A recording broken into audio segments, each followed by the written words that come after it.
Hey everybody, my name is Brian. I'm here with Matt Kadish. Shane had a poor guy. He wanted to be here so bad. We had a bunch of weird things happen yesterday when Picard came out and added a lot of weight. I don't know what to say. It added a He lot. basically screwed up everything Shane was doing. That's what happened. So Shane was writing this script for tomorrow, and it just ruined everything. So he couldn't be there on the show yesterday, and then today, right before the show, um, he has to leave and go get his family because he's been ignoring them for the last 2 days. Oh, so it's good times. It's good times. Matt, I called Matt, and Matt was like, "I'll jump on." Great. Thank you, Matt, for being here. I appreciate it. You're welcome. Today, My what we're pleasure. It's my pleasure because I didn't get to talk to you last Saturday like That's we true. normally do It's true. about Picard, and so like I think I was texting you about how much I hated that episode, and so I'm glad I'm going to get a chance to vent about it finally. Yes, I was like, who do I call to fill in for Shane? I'm like, you know what? I'm sure Matt has a lot to say about Picard right now. Like, I was literally I was traveling, which is one of the reasons why I couldn't do the Saturday stream, and I was literally watching your review, you and Shane's review, in my hotel room after I was done with my family obligations. I'm sitting there, I'm like texting you as I'm like watching it. I'm like, you should have said this, you should have said that. Why didn't you point out this? What's going on? I just like, oh god, the show. I was telling Bader earlier this morning. I was like, this show is making me an angry human being. It's creating like anger issues within me because like I hate it so much. I hate it so much. Well, and I get you because after watching Wednesday, I was really frustrated. Although I might have a way to clear this up, and there might be a way that they clear this up. And I don't believe you. I'm telling you, I don't believe you. I get what you're saying, and I'm not trying to be, I'm not shilling here. I'm just saying that Shane and I figured out a way for them to get out of their current trajectory that would be really cool. I'm not saying they're going to do that. Don't get me wrong. I'm just saying there is a way out of the current. They're not going to take it.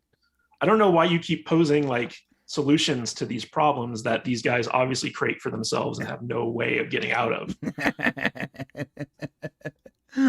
Because I got to do something, man. What else am I gonna do?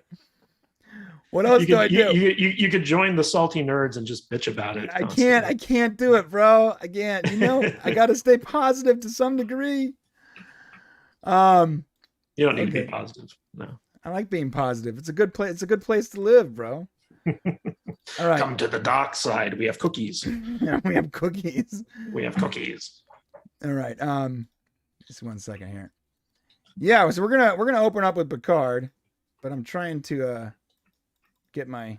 Okay. All right. Yeah, just be careful. I think CBS is copy striking people even mentioning the name Picard at this point. Yeah. Our last video was about the TNG cast joining Picard. The timing of that announcement was so weird. Well, we actually figured out we figured out a reasonable reason as to why they announced it at that time. And here's the problem. That video has been throttled to hell and back. We created the video, and for the first time ever, I had to upload that video like 6 times. And I kept Sounds about uploading right. it because copyright claims. Yeah. Kept uploading. I finally got a version that wouldn't get claimed. And this, I'm telling you, I've never had to upload a video that many times. Finally Dude, got it up, and it was still yellow lined, and I had to dispute the yellow line and say, no, we have a license for this. This is not good. This is and they did release it, but it took a day for them to release it. So because it was yellow line for a day, that video is probably our least watched video of all time because it was throttled for an entire 24 hours. Yeah, our Halo reviews kept getting struck, and so we just resorted to having to use still images instead of actual like footage from the Halo episodes in our reviews. But the crazy thing is like we had one Star Trek stream, right, where we looked at the trailer for Strange New Worlds, like the new trailer that came out a few weeks ago. And we literally didn't play the trailer. We just like kind of skipped through it, like on the progress bar on YouTube. Right. And we got copy claimed for that. Yeah. No audio, no playing of the video, just scrolling through the video. Wow. Got us copy claimed by CBS. It was ridiculous. These guys, like, have you seen Angry Joe's latest episode? I did. I saw that. Yeah. So like he's been copy struck for his latest Halo review like 5 different times, where it's been blocked worldwide. And he keeps like republishing it, and he's threatening to take him to court if they keep doing this. And I'd be like, can we get in on a class action suit against CBS for like anti-fair use practices, because they are horrible. Like it's ridiculous, like how bad they're doing. Like they just blanket block worldwide every video that uses even a frame of their footage, right? Yeah, our Halo video didn't get blocked. Yeah, and then like once you appeal it, they'll release the block, but they'll keep any revenue that you make from it. And it's so frustrating. Like we don't make really any revenue from our videos at all, but it's just like, you know, we don't have this problem with literally any other studio. Yeah. And here's the problem. When even if they release it so people can watch it and they take your revenue, they're also throttling. That video is now being throttled because on YouTube you have 3 types of check marks next to a video. You got green, which is all good. Everything's fine. You're making money. It belongs to you. You got yellow, not good. Someone else is collecting this revenue and or it's being blocked in certain places. And you got red, it's blocked entirely. Yellow is almost as bad as red because it's there, but it's being sort of quietly throttled in the background and it's not being served to as many people. Yeah, that's stupid. Yeah. So we're going to jump into the Picard review. Which episode are we reviewing? We're not reviewing last week's. We're reviewing this week's, which is episode 8, Mercy. The Time Cop episode, right? Yeah, don't get me started on that. Okay. Don't get me started on that. That was unfortunate. But like I said, dude, if your theory had been correct, oh my God. That would have gone a long way towards creating some goodwill with this show. I get, yes, and you're right. The fact that my theory is being actively burned down in front of me sucks. But there is still a way for my theory to be correct. And Shane and I spent an inordinate amount of time with graphs, with a digital whiteboard trying to figure out timelines. Dude, if you have to do that much mental gymnastics, because you know the writers don't do any of that stuff. They're just like they haven't even seen the original series. They're just kind of like, what does Wikipedia say about Star Trek? Oh, okay, we're gonna go with that. Well, they've definitely seen Assignment Earth. I guarantee you that. Well, you know what's funny is, what's the name of the showrunner guy who did 12 Monkeys? Terry Matalas. So Terry Matalas, the guy who plays the FBI agent, I forget the actor's name, but he was on like The Shield and a bunch of other stuff. He was a big kind of like supporting character in the 12 Monkeys TV show. Right. And so when he showed up, I was like, okay, this actor obviously has a relationship with the producer of the show. Mm-hmm. He's probably coming on to play an important role. It's just like, nope, no, he just kind of collected a paycheck and left. Maybe. Oh, this is the last time we're going to see him. Maybe. He was packing up his shit. He left. Right. And we're never going to see him again. Maybe.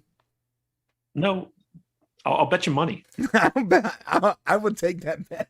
Okay. Yeah. $5. Begrudgingly, I would take that bet. Wait, hold up. So we're going to get into the review. Let's not try to jump the gun here.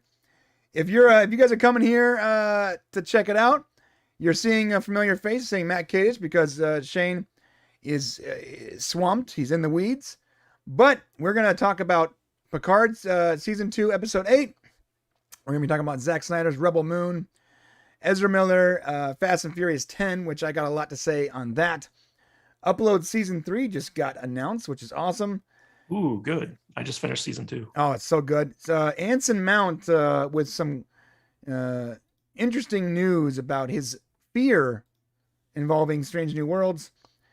And probably a lot more Picard. So stick around, and we're just gonna jump right into it. Let me just adjust this because it's not, Okay. Nope, that didn't work. Okay. I don't do it that way. All right, listen, if you're not a subscriber, please hit the subscribe button on the way to the comment section to tell us how much you dislike Picard right now, because that's what every single comment is saying everywhere. And here's Picard. It didn't work. God damn it. There we go. Issues. All right. So we open up here with that moment from the trailer. The kid, he's running in the woods. We're going to see the Vulcans or the Romulans, right? We're going to see them finally. Why does this matter so much? It was in the trailer, though. It's obviously important to the story. You'd think it would be, but no. Yes. He meets they end up being Vulcans, which I guess that makes more sense than Romulans. Apparently they're like anthropologists or whatever. They're on Earth. And we don't know if they traveled to Earth from the future to study its past or if they're actually there. Yeah, like I thought that the Romulans didn't know about Earth until Zephyr Cochrane Vulcans did his like little work. Yeah. Right. Whatever. Yeah. That is part of our updated theory coming up, which will be coming out tomorrow, by the way. So don't miss that.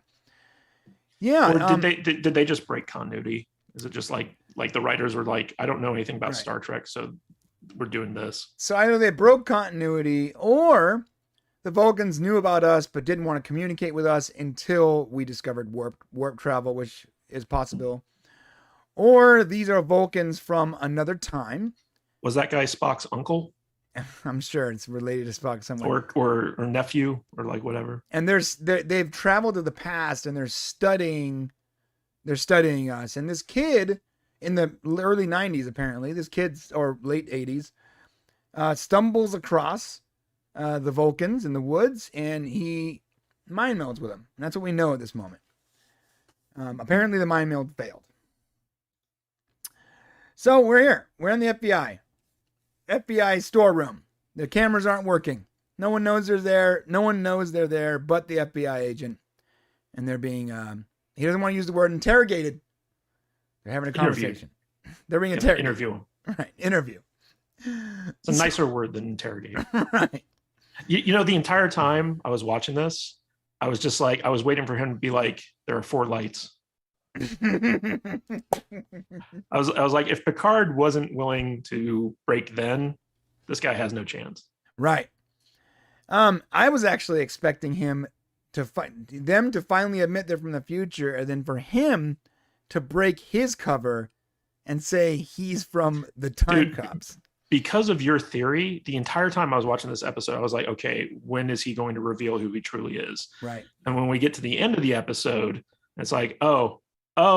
Yeah, it was so disappointing. I was like, really? You're not going to go there? You're not going to go there? All right. Someone commented. Shouldn't have gotten my hopes up. Someone commented on our last theory. They're like, you guys are just shilling at this point for Skip Paramount. I'm like, no, listen. We are Star Trek fans making theories on what could or should, however you want to look at it, happen in the series. Your theories are better than the actual show. Right. I actually got like you guys should be like technical advisors on this show and telling the writers like what to do. Seriously. Picard would be so much better if you and Shane were in charge. One guy was pissed telling us that we were shows. I explained that we're just writing Star Trek basically. And he's like, oh, well, in that case, I'll subscribe. I'm like, dude, the level of bad writing on display in this show, like first season was really bad. And I was like, okay, maybe they're going to fix it for the second season. Maybe they know how bad the first season was. And the first 2 episodes of this season, we were freaking honeypotted. We were like, oh, they're fixing stuff. They know what they're doing. And then it's like, nope. In the first season, the first 2 episodes were pretty decent. And then like it was steadily downhill. And this season's even worse. Like the level of stupidity and bad writing on display with this series is mind-boggling, considering it's like a flagship series for the franchise. You know, right. They should be pulling out like the A team, putting out their A game on this on this series in order to like, make it like their flagship show for the Star Trek fan base. And they're just running it into the ground. They're destroying this character and they're pissing people off. And I don't know why they can't see it. Yeah, and you're right. That was my take yesterday, but more disappointingly is that this is a Star Trek show involving time travel, and you got Terry Matalas, who is really, really good at this type of storytelling. And so either we're being extraordinarily misdirected, and this might be a massive cliffhanger for season 2 and 3, like our last video said. And so we're not going to see. And the reason why we're not getting conclusions and we're only getting a lot of questions is because it's going to be a 2-season arc. I mean, if that's the case, then there's plenty of time to sort of pull up out of this theory or out of the current trajectory and completely blow our minds. And I'm hoping that's the case. I'm really hoping that's the case. I really hope that they kind of wrap up this stupid time travel plot this season so that we can get back to actual Star Trek next season. But the thing is like with Terry Matalas, right? So you have to wonder, is he actually the showrunner of the show, or is it Akiva Goldsman? Because Akiva Goldsman's the connecting force between season 1 and 2 of Picard, right? Right. And he's proven to be he's an Oscar winner, but he also wrote Batman and Robin. So the question is like, how much of this is Akiva Goldsman's producing and overseeing of the storyline, and how much of it is Terry Matalas? I don't think Terry Matalas has a lot of control over the show. Well, he might not have as much control over this season, because it was Michael Chabon and Akiva Goldsman, and then it was Akiva Goldsman and Terry Matalas, and next season is going to be Terry Matalas. So, well, if Akiva Goldsman's the the through line between season 1 and season 2, my guess is because he's like the big honcho at that secret hideout or whatever the hell Kurtzman's production company is called. I think that he's the one who's been guiding the creative choices on this show. And Terry Matalas might have come in late and just had like minimal until like season 3. So he actually admitted that he did come in. He did say that his focus has been more on season 3, and he was just trying to connect his tissue from season 2 to 3. And he did say something along those lines that Akiva Goldsman has been, doing a lot of the day-to-day stuff while he focused on season 3. Well, then that explains why this show is so terrible. Like Akiva Goldsman's like the king of hacks. Like he's the hackiest of the hack writers out there. And how he keeps getting work is beyond me, but he somehow attached himself to Kurtzman a long time ago during the Alcatraz days or the Fringe days. And ever since then, he's just been thrown work by Kurtzman when he can't be bothered with a show anymore. It's weird that Fringe is oddly started out really, really good and ended really, really convoluted and just bad. Well, that's because Akiva Goldsman came in and took over the show. Yeah. After the first season. I think he came on in like season 2 or something like that.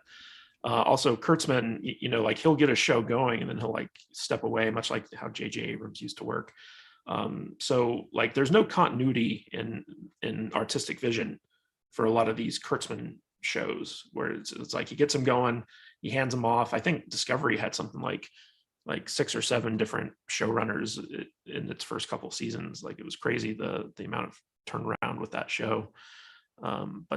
Yeah, I mean, anything under Kurtzman's banner is destined to just be like a complete mess. I hate it.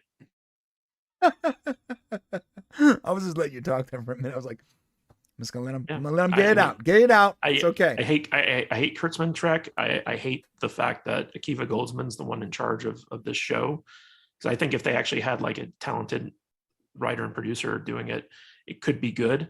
Right. I've heard rumors about Patrick Stewart's influence on the show and how he's basically like made a bunch of unreasonable demands that have made the show worse. His wife was in like the last episode for some reason, doing a scene cameo or something. And it's just like, okay, that was a nice little interlude to pimp your wife's album. Well, it's almost like, we got to get my wife into the Star Trek so that she can start going to conventions and making that sweet Star Trek money. You ever go to these conventions and you see like 3 people that were like in like one scene in like the background like Mhm. 40 years ago, and now they're handing out mugshots. So Yep. weird. And not Laris is a Romulan after all. Yeah, It's we just called like, that. I mean, I mean, the minute she got that earpiece with like the pointy ear thing, I was like, oh, come on, seriously. It's like, Right. you're not even trying to be subtle about it anymore. Right. And you know, my brother was like, it's not Laura, it's probably some kind of like descendant or whatever, because they do the descendant thing a lot. This It's definitely Laris. Like she's a time traveler. She's gonna go time travel to future Picard and be with him as an old man or something like that. I guarantee that's what they're leading up to. I guarantee it. That would be so weird.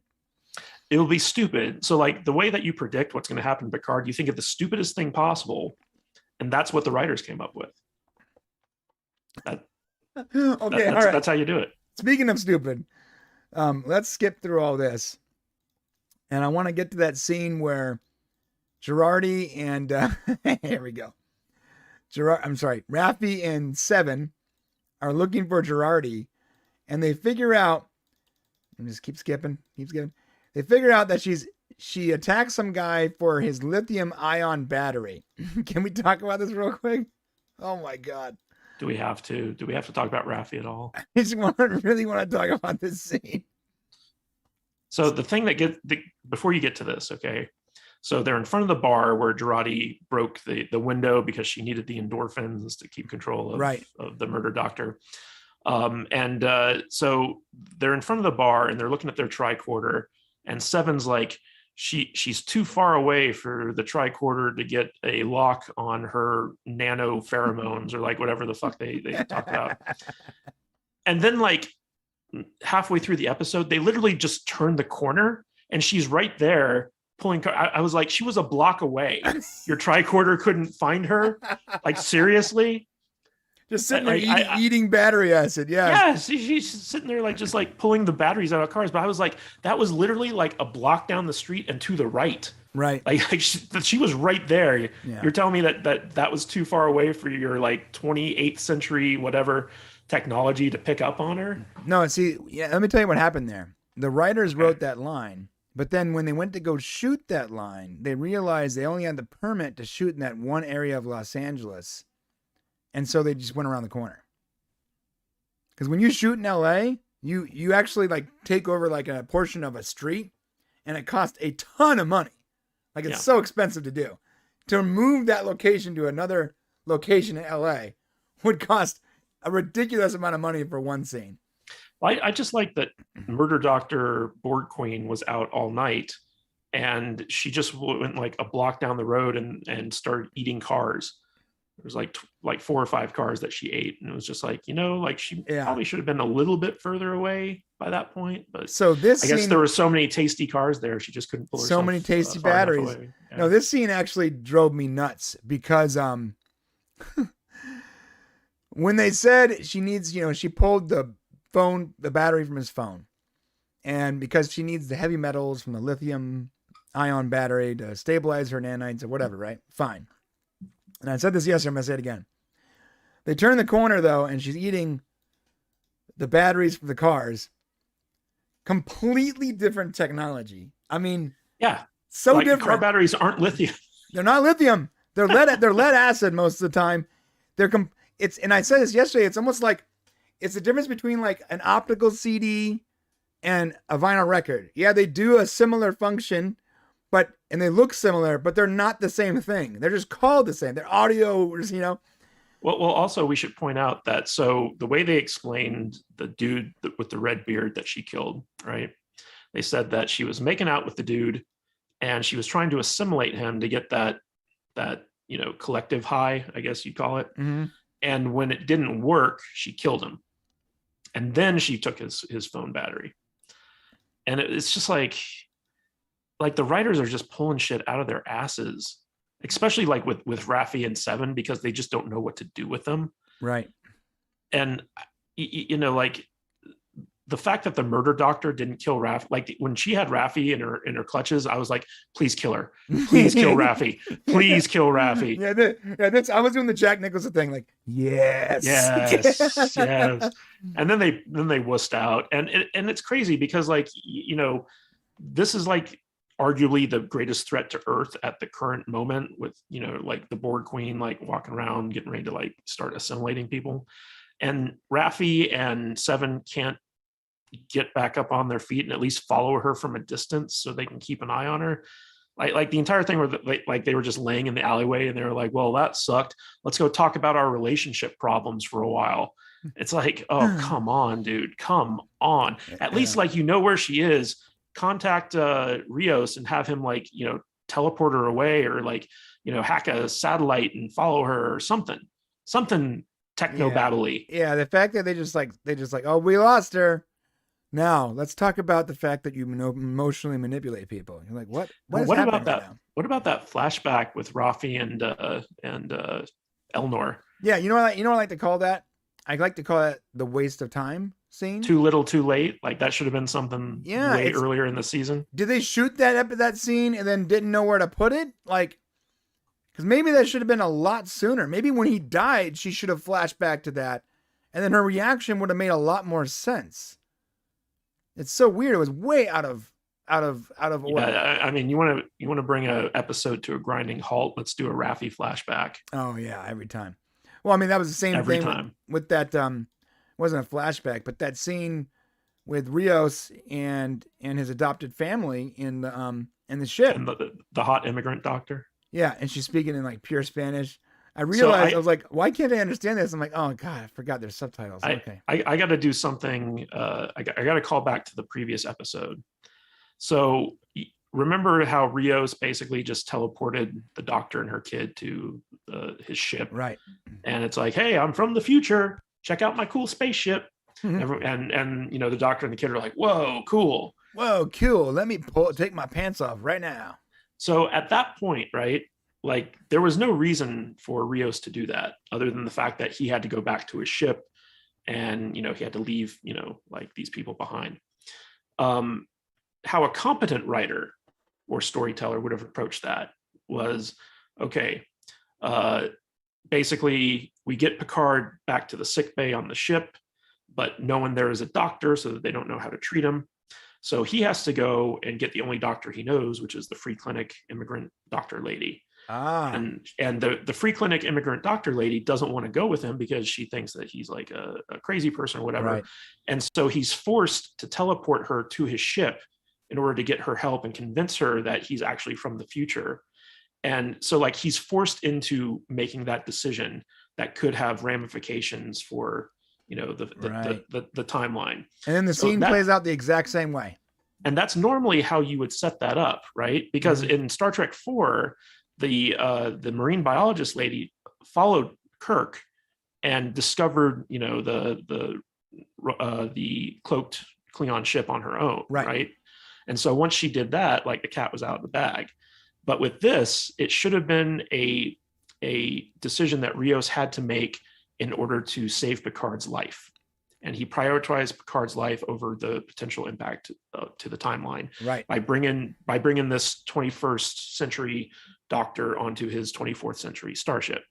And normally, as a good storyteller, that's how you would set that up. What we got instead was, hey, I'm trying to sleep with this chick. I'm just going to take her to my spaceship. Yeah, that's what we got. That's exactly what we got.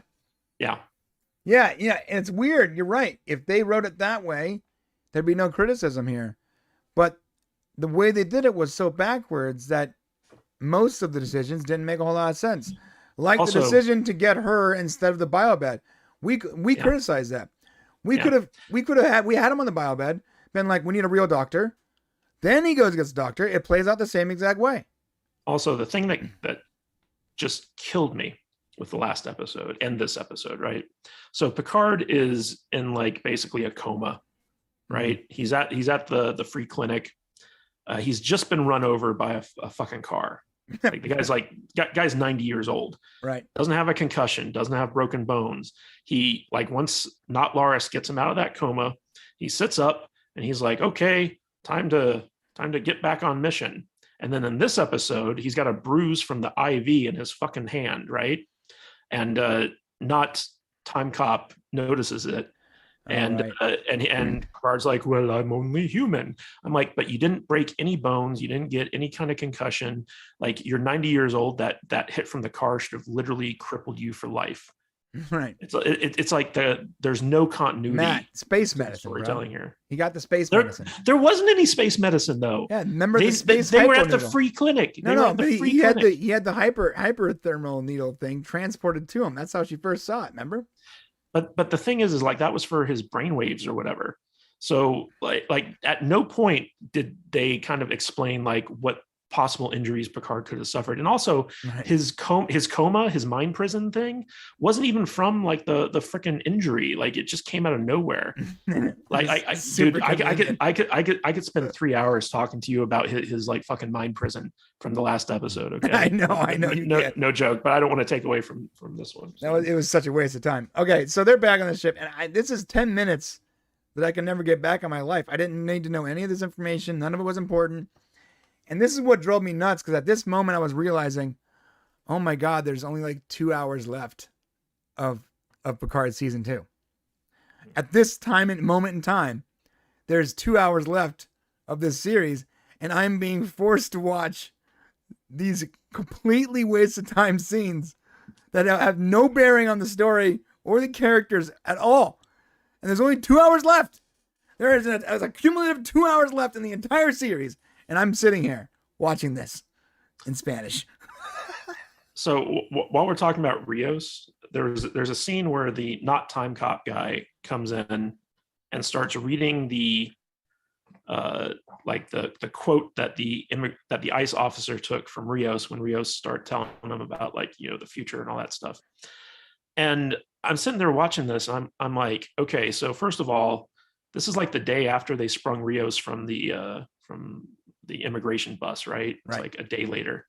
So you're telling me that this ICE officer who had a immigrant that he, you know, thought was an immigrant, tell him this completely off the wall story, was able to remember it verbatim enough to write it up in a report and submit it to the ICE database or whatever, just in time for not Time Cop to find it and then read it verbatim to Picard. I was like, first of all, like the ICE guy would have never written that down.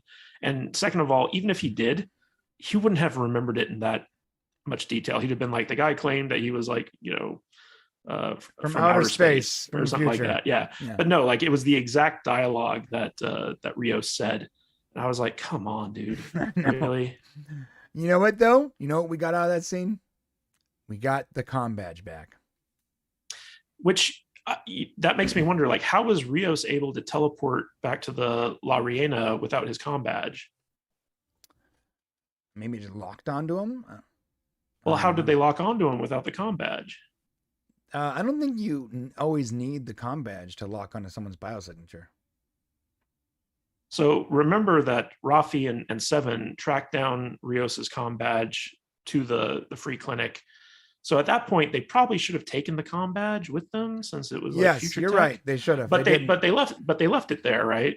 Which is probably a good thing that they did, because then they were able to get Picard to the free clinic and not the bio bed quicker, because they knew like where it was. But that being said, you would think Rios at some point would be like, hey, where's my comm badge? Because how's he communicating with people without his comm badge? How's he teleporting without his comm badge? So that's a great question. I don't have an answer for that. And how, like to me, that just looks like a metal belt buckle or something like that. How did the FBI look at that and be like, hey, future tech, we better bag this thing. Better bag the belt buckle. Better bag the belt buckle. Yeah, I don't have an answer for that one either. Now, if this guy was actually Time Cop, that would make sense, because he'd recognize it, right? But he's not Time Cop. He's mind meld failure kid, right? Right. It doesn't make any sense. It doesn't make sense. I really wish that he was the damn Time Cop. It would have fixed everything. It would have made my theory work. It would have made everything work. And I wish Jean-Claude Van Damme was playing this part. Yes. You know, if they had gotten Jean-Claude Van Damme, If they'd gone full Jean-Claude. yeah, full Jean-Claude, and he would have ended up just being a guy that was kicked out of the FBI. We would have laughed because of the time cop reference. We'd be like, that makes sense. Good job, guys.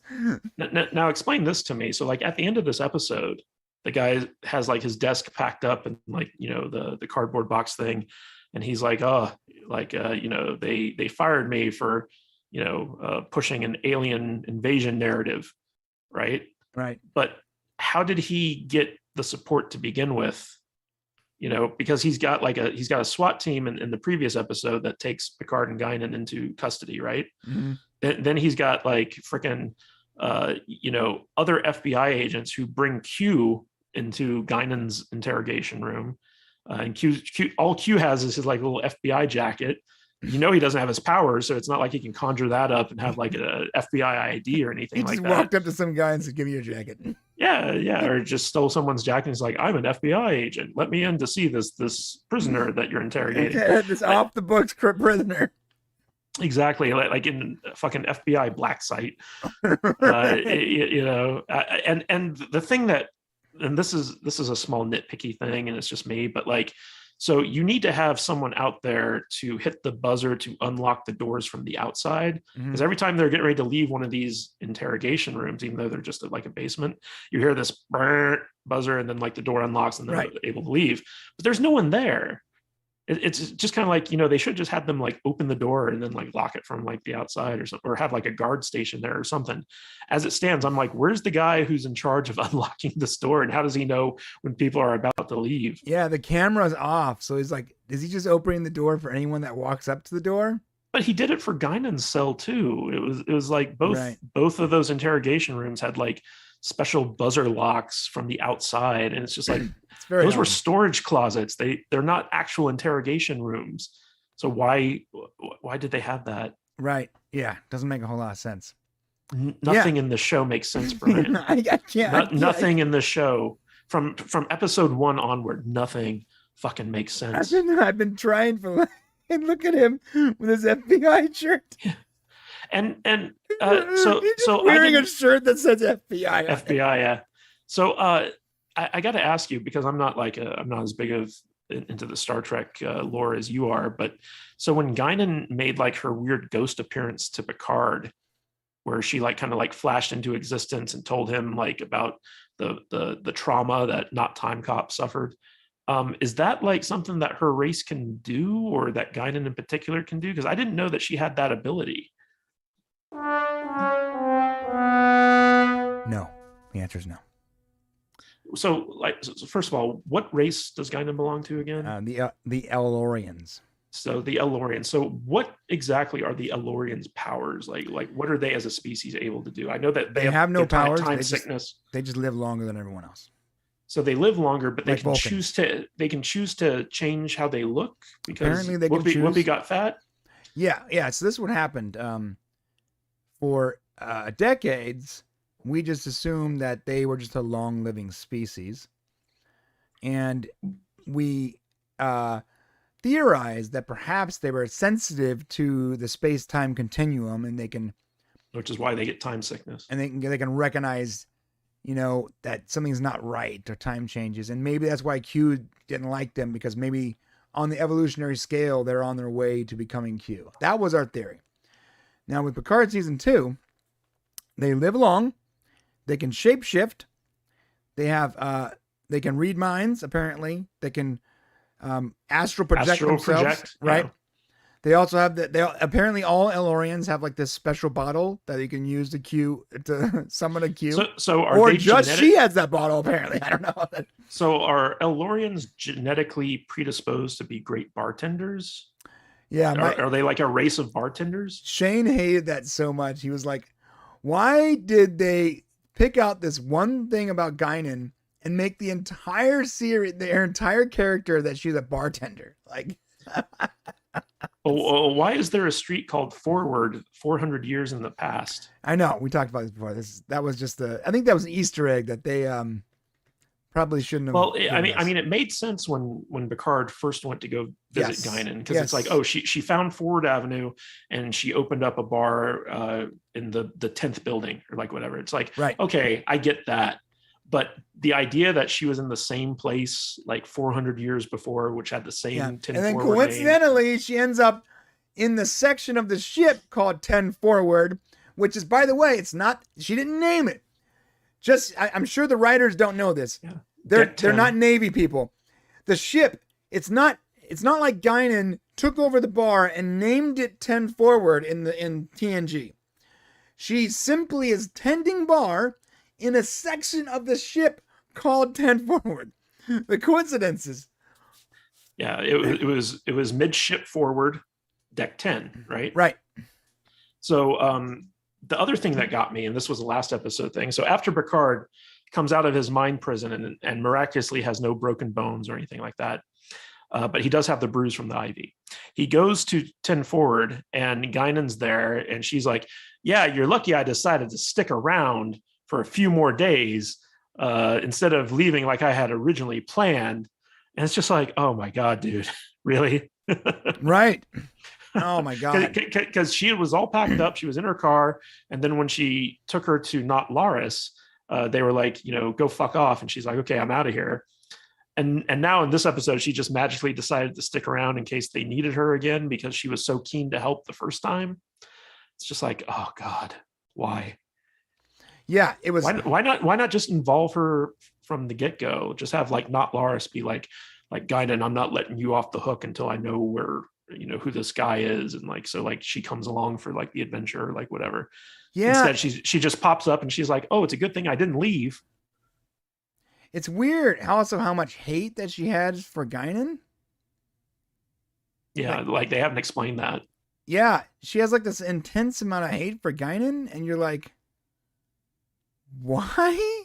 Like in that one episode it was fine. Okay, all right, fine. Yeah. But there's now some that backstory there. Yeah, now that she's casually part of the team, it doesn't seem like now that we know Not Laris is, now we're like, wait a minute.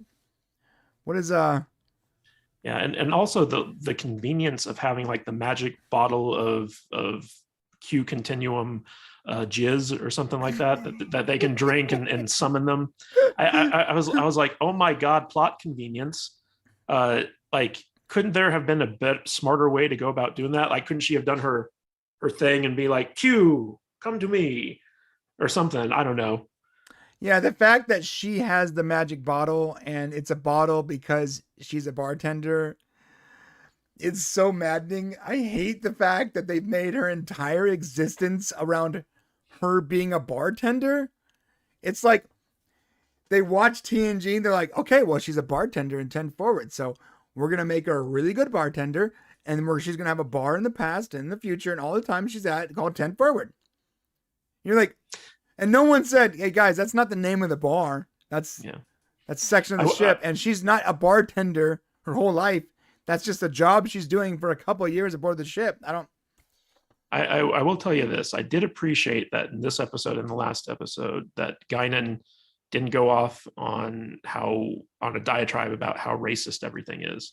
Like they just played it straight and it was fine. Yeah, she had a perfect opportunity though too when they dragged in the old white man. And you know what? Like, I really wish that they had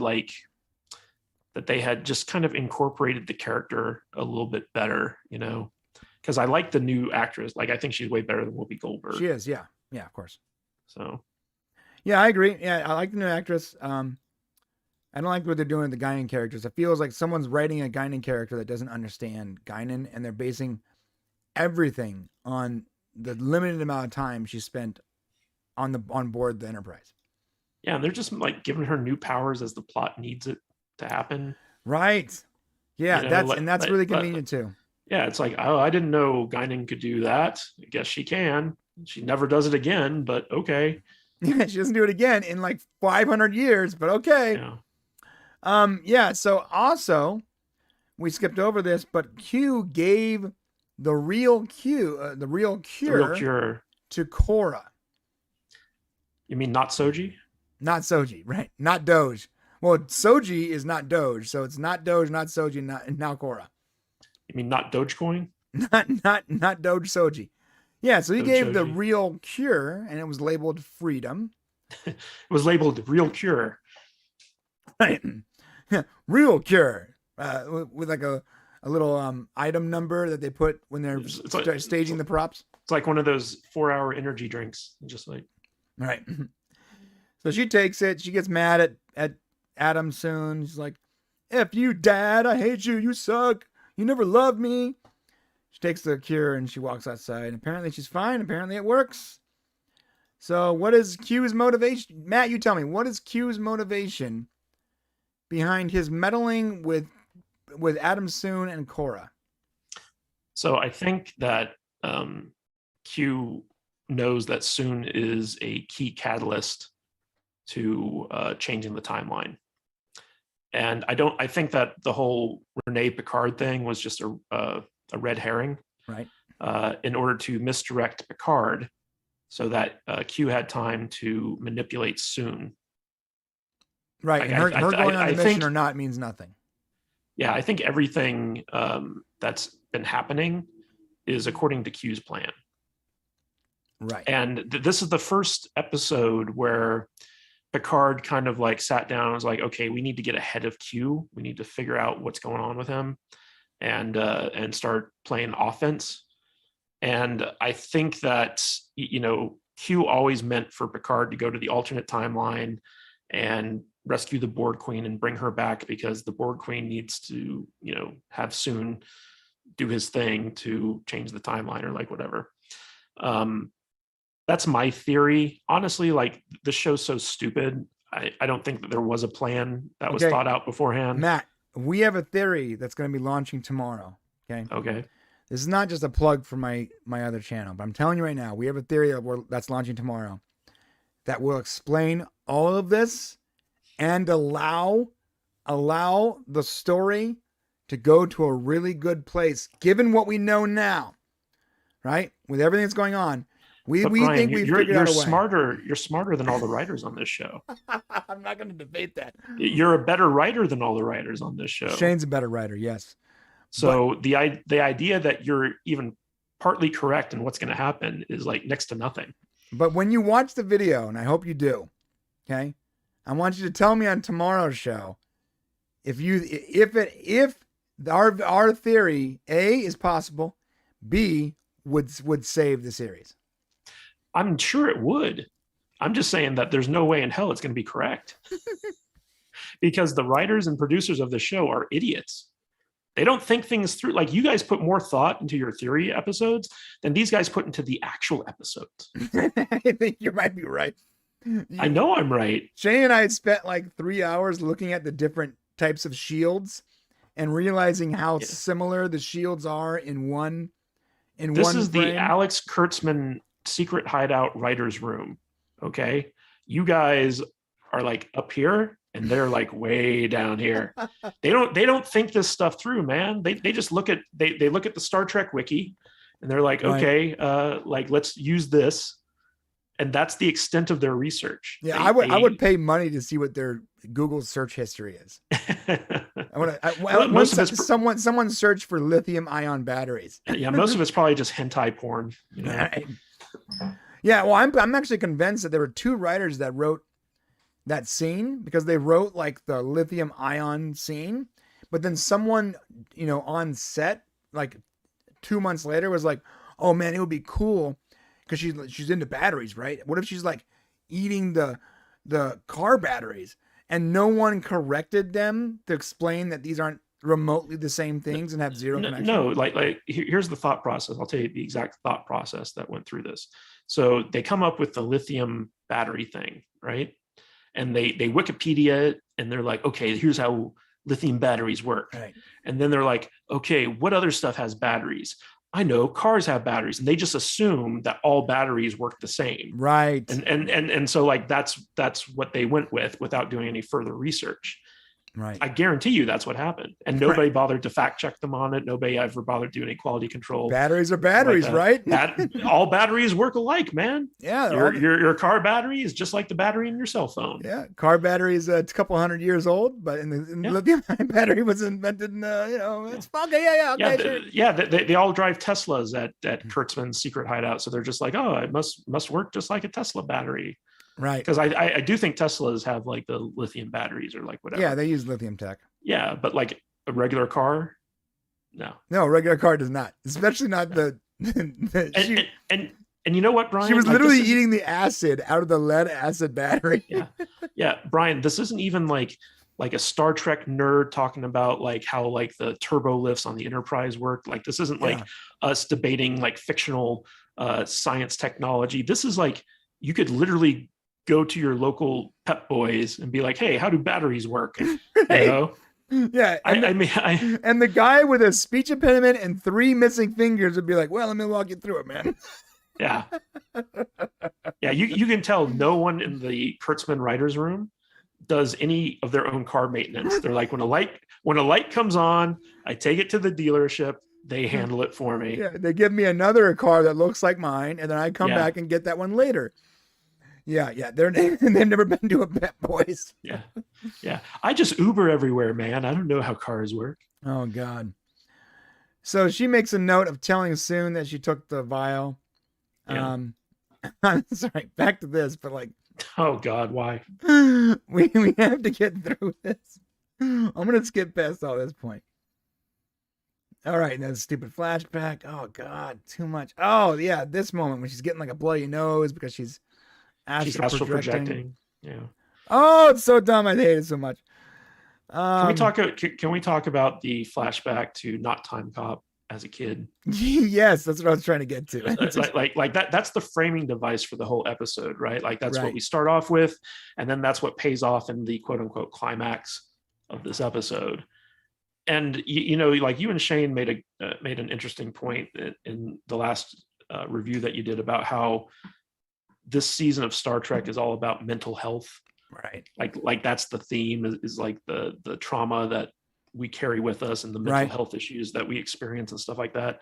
And I'm just like, fuck you. I don't care. Like, I don't care about mental health. I want to watch Star Trek.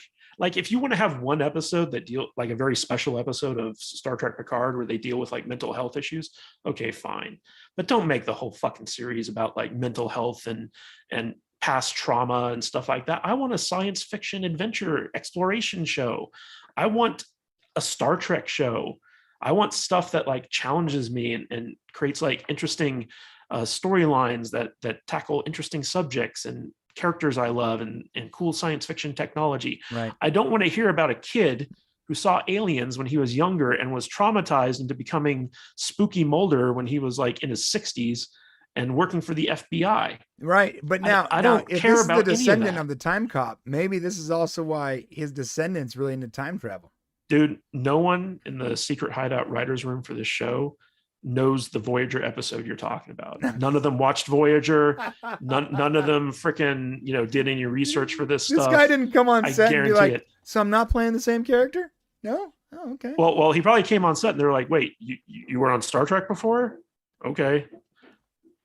I guarantee you nobody knew that he had been on Voyager. Guarantee it. So no one knew that he was on Voyager in an episode about time travel. Yes. No one knew. Because no one on this show has watched any of the Voyager or DS9. I guarantee it. Guarantee it. They might have watched Terry Matalas. They might have watched Voyager. some TNG. Okay, Terry Matalas, if he did work on Voyager, and we know for a fact he has a personal relationship with the actor who played this part, he probably got overruled on certain things, or he was just not caring at this point, because there's no reason that your theory shouldn't have been employed. But I guarantee that when they were breaking these episodes out in pre-production phase, it never occurred to them, because they probably didn't know who they were going to cast at that point, right? Right. So yeah, we got a super chat from the Random Menace. You do not like the show, and I am sending money. Lol. Thank you, Random Menace. Thank you, Random Menace. Appreciate it. Yeah, you know what? Or we are jumping the gun a little bit, and I'm going to win our $5 bet, and by the end of season 3, that character will be back. No, like the way that this show You want has to been confirm going, that though?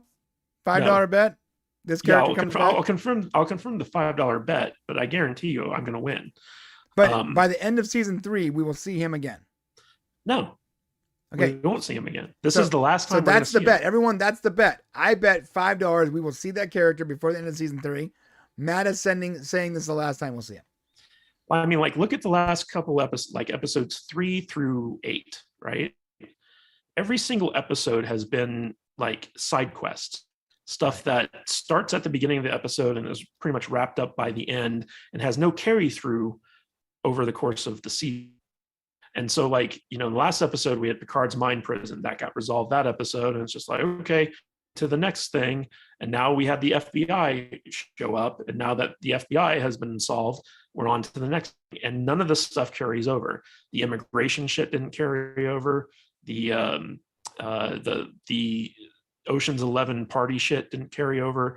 Even Renee Picard, who was supposedly the key to everything, was dismissed in this episode. It was just like, oh, did we save Renee? It's like, oh yeah, she's getting ready to go on her Europa mission after watching a poor old man who was kind to her get run over by a car. It was like they just explained her away, and it was like she suffered no trauma. She had nothing to say to the police. Like there was like, it was just but like, oh yeah, Renee's fixed, on to the next thing. And it's just like really, like, is there no one in the writer's room who can look at the scripts as a whole and be like, hey, there are some major issues here that we need to address? Well, but so on that though, if they feel like they've solved the problem with Renee and she's going on the mission, and they really believe that the mission is the reason why they're there, if that's the thought process, shouldn't the new thought process now just to be getting home? Well, so here's the thing, right? Like, first of all, they don't have full control of La Reina, of the ship, and then they now have the murder Dr. Borg Queen on the loose that they have to track down. Right. And without the Borg Queen, they can't get back home, right? Because they established that, you know, a regular computer can't make these calculations. You need super scion Spock brain person. Whatever, so you know, like Girardi's pretty much their only key home. But like even then, so like at the end of this episode, we have murdered Dr. Borg Queen teaming up with Soon Hitler, and basically putting together a strike team that she starts assimilating to kill Jean-Luc or capture Jean-Luc or something, to go after Picard. I got the sense that they were kind of like going to be using Renee Picard as like bait to get Picard to come to them, but it wasn't really clear on that. Yeah. So here's the thing about this scene. I think we're actually glossing over a little bit, is that she comes to Adam Soon and she gets his help. He makes a single phone call to like a general or whatever, and has a strike team there in minutes. So this guy has juice. Not only does he have juice, but he has a lot of money, because he also, remember, Forrest sort of bought his way into the Europa mission like no big deal. So the guy has a lot of money and a lot of power, and he has connections to the government. We know that for a fact. So she needs his help to fix her nanites so that she can infect the strike team and then do something with it. Either Renee Picard or... Did she need his help though? Because I thought that just eating those batteries is what gave her enough power to start assimilating people. I think that I don't think it worked. I think she needed more. She needed something else. And I guess his technology... Well, they didn't show him doing anything to her. I just assumed that like she had enough car battery juice to assimilate like a couple people. No, because yeah, that's not the case. I don't want to show too much of this and get flagged, but she's like operating on herself at the computer screen, and it shows all of her little nanites, and she's like was actually like oddly channeling like her inner 709 in that first scene with them. Let me find it. Did a really good. I fucking hate Girardi. Like every time she's on screen, I just want to throw up. I know. Oh, she's the only character I like right now. I just hate her so much. She's she so was doing stupid. such a good job, though. There was a scene Right in this episode where Raffi and Seven are talking about how like the Borg Queen doesn't have mercy, and so Girardi must have been the one who spared Raffi's life. And I was like, wait a minute, the murder doctor who killed her lover is the one with mercy. That's what we're going with. right. I was just like, man, that's so inauthentic. It's like this whole series is tone deaf to the first season of it. Yeah, so she's using Adam's computer to like fix herself. So and so Allison Pill did a really good job here because she really sounds and acts like 7 of 9 does on Voyager, the way she holds herself as the Borg Queen. And she needs something from him. For sure, she needs something from him. And that's when he calls like the strike team to show up or whatever. So when Soon comes back down to Not Soji, and Not Soji kind of confronts him about like, you know, his experiments and stuff like that. And he's like, how did you find that out? It's like, dude, you literally, like, she just walked into your office and looked at all the video files you had in an open window. Right. Did he like forget to lock his office? Like she's there at the home every day, all day. Right. So you'd think that he'd have some type of biometric like thing that, you know, unlocks the door or something like that. Like none of this makes any sense. Like how she was able to get access to that information, Right. to begin with, and then like he's surprised that she was able to access it, even though like he just leaves his office unlocked. Yeah, that was really convenient for her to just, you know, randomly get that information. And also Q's like weird metaverse virus thing where he like shows up when she puts those things on. He's like, I was waiting for you to put these goggles on, so now I can tell you about my secret plan. And then like it just so happens that like his delivery occurs like right at the end of that thing. I was like, wow, that was timed really well for someone who doesn't have superpowers anymore. Yeah.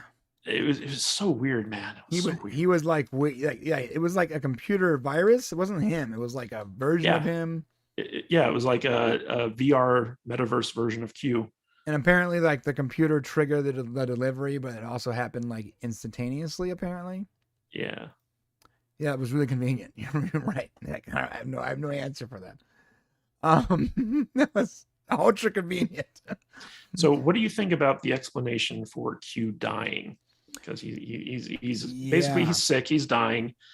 I didn't think that was possible, really. So the way they explained it was like there's just this like weird thing where he's like on the precipice of something unknown even to the Q continuum. Well, that's how he worded it. Like he's on the precipice of unknown, and now that could be like he's dying. That can also be he's changing or he's losing his powers where he can't see the future any longer. Something along those lines. I do believe if it doesn't have some kind of bearing on this season of Picard, then it's super dumb. Yeah, to me, basically Q's whole end game here is he's counting on Picard to escape this trap he set because that's what's going to be the cure for whatever's ailing Q. Like he's counting on Picard to save his life, essentially. Right. And the only way he can get Picard to do that is to put him in this situation where Picard feels compelled to act, because he wouldn't help Q just if Q like came to him and asked him to, you know. Right. Although Q oddly shows up after he's been moved into the corrupted timeline. Yeah, so I wanted to ask you this because you probably know. So like we have like the old Q right now, right? Mm-hmm. The one who's on the precipice of the unknown, who's like quote unquote dying. But at this point in time, there's the other, like a younger version of himself, or like do Qs just kind of exist outside of time? They're outside of space and time. Yeah, so like I don't quite understand like if he like, so like if he's dying right now and he dies in like the 24th century, is he around to like introduce them to the Borg in the 24th century and put humanity on trial and all that stuff? I think I don't understand how the Qs interact with time and space. So they're outside of our time and space, but I think that their time is still, I think he's still linear. Like what he does in his actions are still linear, but he's outside of our time and space. So his actions would have continued on the same way. So his life is, let's say he dies. The things he did before are in his own little timeline. You know, it's his own linear timeline, but he's operating outside of our time and space. But I mean, so like if he's outside of our time and space and he can just jump to any point in time and like he's omnipotent, he just kind of knows what's going to happen to fuck around with Picard. If he dies, right, and he's outside of space and time, then that means that he just disappears and all those things that he did within our timeline cease to exist. Right? No, because he's not in our timeline. He's outside of our timeline. So what he's outside of our timeline. So like when he comes into our timeline to fuck around with Picard, right? He influences the actions of our timeline. But because he's outside of time and space, if he were to disappear, that means that he wouldn't be able to go to any of those places in time that he went to previously when he was alive. You're right. Time would be really weird. Yeah, I guess I don't know. My brain is hurting now that your brain is. I can't answer that question. This is the problem with time travel, right? This is something I harp on all the time. It's like your time travel rules have to be very specific if you want to avoid problems like this. You need to think them through. So like the idea here is like, so if Q died, right? Like if this version of Q died, that means that he wouldn't be around to have changed the timeline to begin with, and so everything would just revert back to normal. So wouldn't the logical course of action be let Q die? Yeah, no, I actually think that I don't think he knew this was going to happen. I think for the first time, Q. I don't want to give my theory up for tomorrow, so I'm not going to do it. But I think that there's a little bit of a branch timeline thing going on here, and Girardi / Borg Queen is a little more is way more advanced in that time, and her moving them to that timeline is messing with the continuum. And I don't think he was dying until that happened. And now all of a sudden he can't see what's going on before him because the continuum or Q is being disrupted by the events, by the change that the Borg Queen was making. And that's why he's losing his powers, because the ripple effect of time, because I think they're using the branch theory, like the same time branch there that they use in like Loki and Marvel. I mean, you don't know that though. They've never sat down and been like, okay, here's how time travel works. They did though. In Discovery, they did the branch timeline. It's a totally different show though, right? So like in 12 Monkeys, Terry Matalas made it very clear that it was the single timeline. Everything that happens in the show was always meant to happen, right? Right. So when someone went back into the past and interact with the past, at that point, like they had always done that. So like their future selves were in the timeline where their past self had like influenced events. Yes, but there were two different endings. He said that, but there's two different endings of 12 Monkeys. Okay, so but in 12 Monkeys, they established, okay, it's the single timeline theory up until the point where we figure out how to change things. But even then, when they were able to adjust the timeline, it was still like very rigid. It was hard to do. And so like with the problem with Star Trek has always been like, you know, like time travel episodes is kind of like, okay, whatever theory the writers want to go with at this point in time, like that's what we're going with. But I feel like if you're doing like a season-long arc about time travel, you at least need to set the stage for the type of time travel you're doing and what the rules are for it. If they're going off the Discovery rules, then Discovery is their rules are branch timelines. Like yeah, but the problem is like we don't know this, and they even said in earlier episodes that this isn't an alternate timeline. This is the timeline, right? Well, no, I hate when you said that because I think it's like the timeline because they don't want to say alternate timeline because there is a branch timeline that happened. Yeah, but they're trying to have their cake and eat it too by saying like, okay, it's a single timeline, but you can go back and change things if you want to. So it's very weird. It's like they haven't done a really good job of establishing what exactly the time travel rules are for this season, and they're just kind of making it up as they go, and I hate it. Feels that way, yeah. And yeah, Shane and I have been laboring over this exact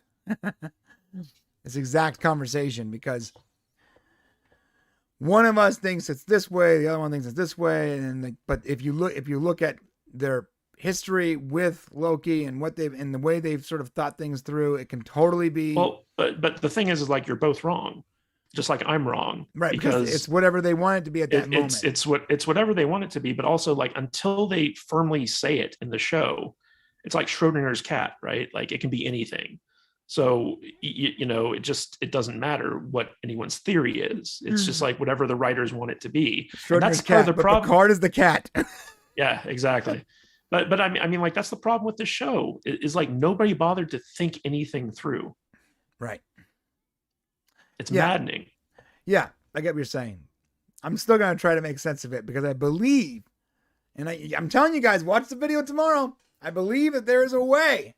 You just got to embrace the chaos, dude. There's a way. You got to embrace the stupidity. There's a way to bring this back to a really good point, but I'm not gonna kill it. You gotta save it for tomorrow. So we're gonna wrap up the review. Basically, Borg Queen, bunch of or soldiers, super soldiers, awesome badasses, and she assimilates them. That's it. That's the end. I don't want to show Master Chief and I'll get claimed. Yeah, you're already gonna get claimed, dude. Like it's inevitable. Already got claimed. Resistance is futile. I do like the line she said, "Do I have to explain about resistance or whatever?" That was sort of cool. All right, that's it, man. That's Picard season 2, episode 8. It just keeps getting worse and worse. It is. Like every episode, I'm like, it can't get any worse than this, and then it does. If we see space flowers in this season, I'm done. I'm never watching another Picard show. All right, Shane said the same thing. Okay, so we are done with Picard season 2, episode 8. Hopefully, our theory is close to being correct, and this is Matt's gonna eat his words. I can taste that $5 right now, man. It's practically in my hand. I feel like with all the bets I've made over the last few weeks, I'm going to be broke. Okay, guys, we're done with Picard, but let us know what you guys thought in the comment section and chat. What do you guys think about this episode? Let's look at chat real quick. Oh, Dork Knight. What's up, Maddie? How you doing? Remember that Q wanted to commit suicide on Voyager? No, that was a different Q. Different Q. There was another Q that tried to commit suicide. You're right. Am I just shouting in the empty void? Yeah, I don't read the chats until the end. So. Hey, Brian, real quick while you're reading chats, I'm just gonna run to the restroom real quick. Cool, man. Yeah, I will put it on my screen for a minute. What else? Don't forget to hit that like button. Yeah, hit the like button. Q dying, this is from Archmage. Q dying doesn't negate the things that already happened in his past. Q has no future, but that doesn't mean he didn't already interact with our future in his past. Yeah, that's what I think, because he is not in our timeline. That's the way I look at it.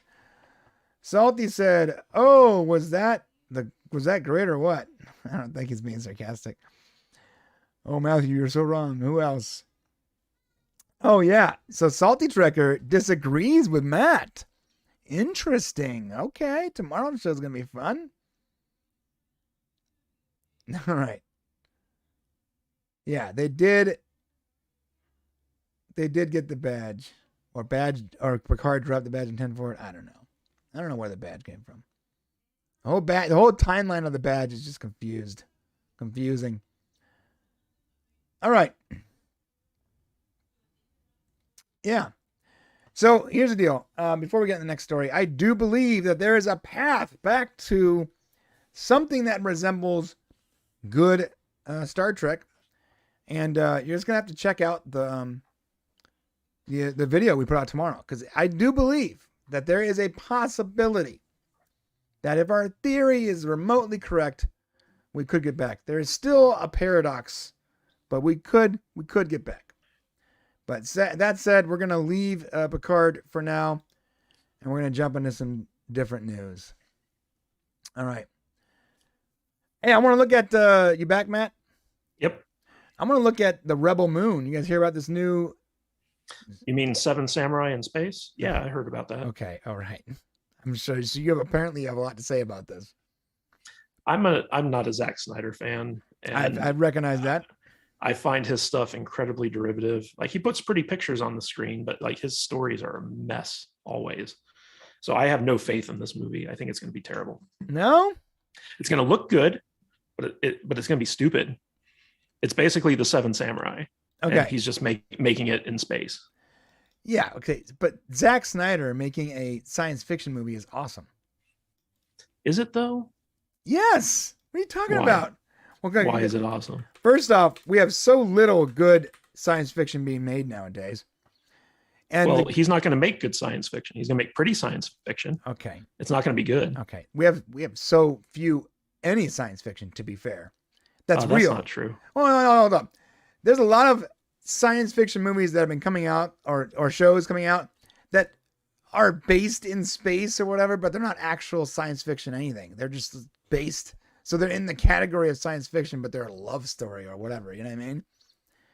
That's driving me nuts. With Zack Snyder, we know we're going to get some kind of epic story. Even if you don't like the writing of it, it'll be an epic story. I mean, epic, like, Army of the Dead was epic. I mean, like, that movie was a mess. That was a fun pretty movie. much every Zack Snyder movie is a complete mess because he doesn't know how to plot out his films. This is going to be a 2-movie Netflix original, right? Right. Rebel Moon Part 1 and 2. And I guarantee you, of those 4 or 6 hours of movie, at least half of that's going to be attributable to slow motion. So I mean, like. But every didn't time, you like the movie Dune? I thought it was okay. Because that was like, I like the David Lynch version better. Because it was an like actual hours and finished movie. hours of like boring, slow shots over. Now, don't get me wrong. I love me some slow motion. Right. And okay. I love me some pretty visuals. But the thing is the thing that I always had with Zack Snyder is that he doesn't know how to tell a cohesive story. Army of the Dead was a complete mess. If you look at Justice League and Batman v Superman, again, convoluted, complete messes. The worst of his movies is probably Sucker Punch. And that was one that he wrote himself. And I believe he's writing this one himself too. But if you look at all the movies that he's written himself, they are almost nonsensical. And so this is one of the reasons why, okay, don't get me wrong, Zack Snyder, he's a brilliant visualist when it comes to costume design and the look of characters and the look of things on the frame. The guy is brilliant. Like he's able to paint a picture on the screen. Yeah, he's an artist. But when it comes to telling an actual story, the guy is one of the worst filmmakers ever. Like, he's up there with Ed Wood, so like he's just like a very expensive B movie director, in my opinion. If you were to go and watch Battle Beyond the Stars, the Roger Corman Seven Samurai in Space movie, I guarantee you that it will have the exact same beats as Rebel Moon, because Zack Snyder's probably stealing from that movie. I don't know. I mean, I get it. You're not a huge fan of Zack Snyder, and I know that Sucker Punch is not a good movie. But it looked real pretty though. It did look pretty, but it didn't make any fucking sense. You didn't. The story was bad. The best thing about Sucker Punch for me was like when it first came out, the trailer, they had like this 4K... hot girls and samurai swords. I mean, it was cool. Yeah, they had this 4K version, and this is before 4K was like super common, and so they had like the 4K trailer for Sucker Punch, and I was like, oh, this is the coolest thing ever. It's like insanely good graphics and so clarity. I mean, I would love to see Zack Snyder as a work for hire director, where you have a good producer who gets a good script and brings Zack Snyder in to bring that script to screen. But when left to his own devices as a storyteller, Zack Snyder is incredibly problematic. And I just don't think that Rebel Moon is going to be any good. It's going to be pretty, and it's going to get a lot of hype. But if you look at his last Netflix film, which was Army of the Dead, that was a complete clusterfuck. The trailer was amazing, though. Zack Snyder makes great trailers. Great trailer. But he doesn't make good movies. Yeah. So I did enjoy Army of the Dead. I didn't, but I recognize that, there's so many problems with it. I just enjoyed the octane. It was fun. It looked cool. It didn't make any sense. Didn't make any sense. They actually introduced some really cool lore that could have been like a whole, it could have been a science fiction franchise. Let me tell you something. As a Las Vegas resident, that movie was almost insulting in terms of how it depicted Las Vegas. But worst of all was like, so the whole crux of that movie is this heist Right. where they have to go into like a Vegas casino vault, and they have like literal death traps in this vault. I'm like, I don't know of any casino that has death traps in their vaults. Like it's so stupid. Yeah, I don't know why. Stupid. Yeah, it would have made sense if like it took place in like another planet or something like that, or deep in the future. But yeah, or like some weird dystopian future or something like that. But so the craziest thing though is like you have Hiroyushi, the Japanese actor who plays like the billionaire guy who hires what's his name, Dave Bautista's team to go in and pull off this heist. When what he really wants is the heads of these like smart zombies, so like he can create a bioweapon. So like, why couldn't he just hire mercenaries to go in and do that instead of wrapping it up in this like convoluted heist plot that didn't really matter? And I think I think that was a side. I think that was a side quest. No, he didn't care about the money, right? Like there was no reason for them to break into that vault. What he really wanted was the heads of like the zombie queen and king. Oh, so that he could extrapolate a bioweapon from them and sell that to the military. So like if that was actually his goal, why not just hire a mercenary team to go in and actually like deliver that? Well, yeah, and the whole thing where like the main zombie wasn't actually a zombie, he's like an alien or something. Also, zombies getting pregnant and having like, well, yeah, it miscarriages. Was almost, well, that actually made sense. It was almost like, okay, so yeah, like these sub zombies were like the people that are infected. They're like regulars. They're like the normal zombies that we're used to. But the zombies that came directly from the alien zombie guy are lucent, like they can like think on their own. But answer me this question, right? So, he's sending in Dave Bautista's team, and he's like, okay, once you're inside this cordoned off hot zone filled with zombies, you're going to go to the top of this building and fly a helicopter, which may or may not be there, out of the city. Yeah, based on satellite imagery or whatever. Yeah, and it's just kind of like, well, okay, let's say the helicopter is there. Like, does it have gas? Is it broken? Like, how do we know? It didn't have gas. That's why they were taking gas with them. Well, I realize that, but the whole thing is like, it seems like a very kind of like fast and loose thing to be playing with. So like a smart filmmaker, a smart storyteller would have sat down and looked at all these issues and come up with justifiable explanations as to why we need to accept them. Right. Not explanations to why you need to do it because it would look cool, but why it would make sense for the story. And also like the weird thing, so like Chris D'Elia was originally supposed to be the helicopter pilot, and they digitally removed him and put in Tig Notaro. Right. Yeah, that bummed me out because I like Chris D'Elia. Yeah, and it was so weird too. It was just like, right, and but they didn't reshoot Dave Bautista's lines, so he like was calling her bro and man and stuff, and like, using completely wrong pronouns, but no one really cared. And also Dave Bautista's daughter in the movie was so freaking annoying to me. Oh, I gotta be with you in the mission. Why? No. Yeah. Well, why is there even?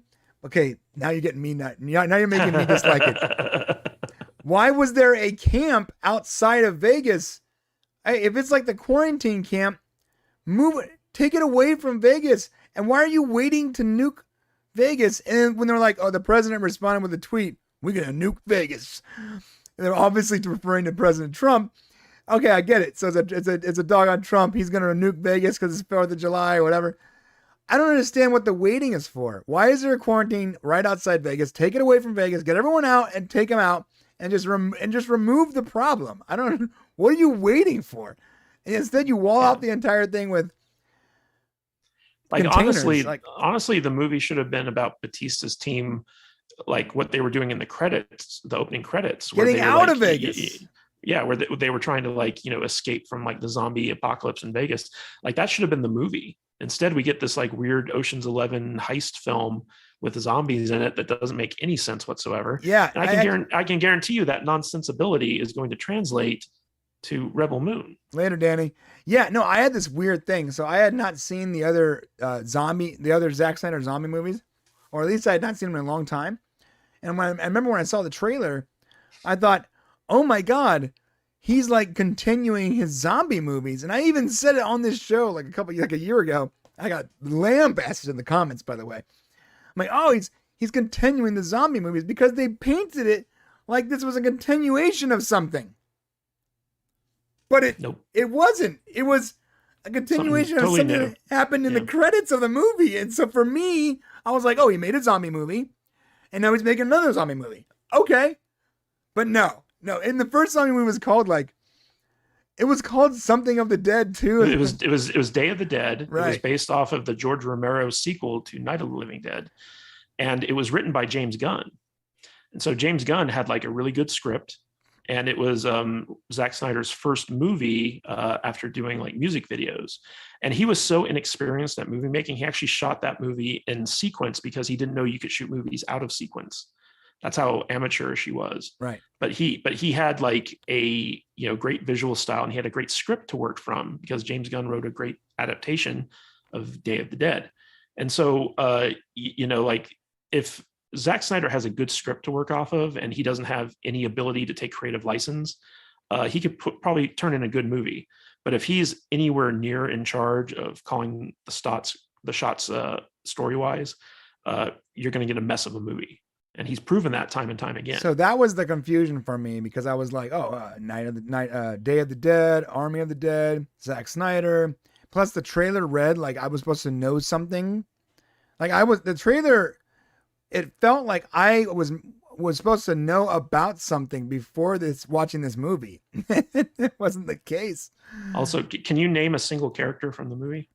Like their actual character names? Bald zombie chick, I believe, was one of them. Bald zombie chick. Yeah, I mean, that's what was in the credits. Bald zombie chick. I don't know. I can't remember. See, that's probably nice cool names like Diesel, Jack. That's a litmus test for how good a movie is, right? Like if you watch a movie and you actually remember the names of the characters, then chances are it was a good movie. If you can't remember any of the names of the characters, then you weren't invested in any of those characters. You didn't care what was going on. You don't know. It was a bad movie. Yeah, I actually continually forget what Star-Lord's real name is. I don't remember what his actual name is in Guardians of the Galaxy. Do you remember? I don't. See, that's it. But you remember Star-Lord. You remember Gamora. I remember the nickname, yeah. Rocket Raccoon, Groot. Yeah. Well, because that's all he says in the movie. Yeah. The movie could have been bad, but you would still know Groot. But I mean, that's still his name. And that was another James Gunn movie. James Gunn is a good writer. James Gunn is a very good writer. Characters. Yeah. Nova, Ego. Okay, I mean, that's fair. Okay, all right. So we still have to see. Matt saying Rebel Moon's going to look amazing, but smell like poop. It's going to be shit. Yeah, it's going to be poo-poo. So let us know what you guys think about that. You get excited for Rebel Moon? All right, let's talk about Ezra Miller, dude. You know anything about this guy? Mm-hmm. All right. What's going on with this weirdo, man? So first of all, it's they, them. Oh, God. Don't mispronoun. Oh, God, you're joking, right? Them. Is it they, them for real? Yeah, he came out as non-binary. Of course he did. Yeah. So he doesn't identify as a man or a woman. Oh, God. Second of all, he's been like arrested 3 times within the past couple weeks. Oh, my God. What is wrong with this kid? Because he keeps assaulting people. Because he keeps assaulting? Yeah. All right. So you remember there was that viral video of him like last year choking out a fan that he met at like some like Home Depot warehouse or something like that. And then like nothing came of that. But then like he started like, assaulting other people. And so like within the past like 3 weeks, I think like he's been arrested for I'm sorry, Matt. assault. One second. Guys, thank you for that. It's Peter Quill. I didn't see the chat. You're right. It's Peter Quill. That's the name of Star-Lord. Sorry, Matt. Continue. Yes. I was just going to say, like, within the past couple of weeks, he's been arrested multiple times for different types of assaults. And this guy is obviously like unhinged. Like there's something wrong with him mentally where he is, he's just like, he's attacking people. And I'm wondering how many times can this happen until he becomes uninsurable and they can't make movies with him anymore, because it's already affected the Flash movie where like Warner Brothers, now under the umbrella of Discovery, is seriously considering whether or not they want to make any more movies with him because he's so unpredictable and so problematic. Right. I actually we read that last weekend. It's very interesting because they might be changing the entire landscape of Flashpoint, and they might be replacing Ezra Miller by the end of that movie, replacing him as the Flash. Like, so they already shot all Ezra Miller, but they might add more scenes. Yeah. The smart thing to do would be to replace him with a new Flash.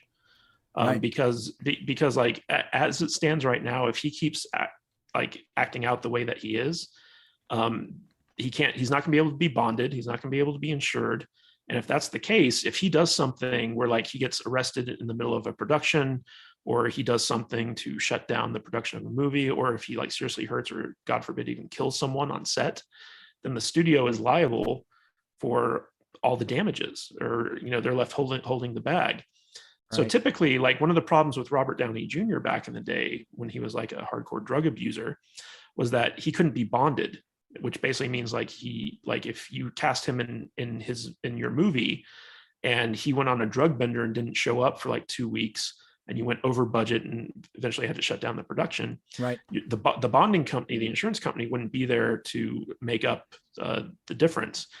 And so that's why, like, a lot of people don't know this about movies and TV shows, is like all your stars have to be insured and bonded. So like if anything ever happens to them and the production has to be shut down, the studio is not left holding a bill. It's the insurance company. Right. Yeah. That kind of steps in. The very first Iron Man, Robert Downey Jr. was uninsurable, but he wanted the role so bad that they got him super cheap.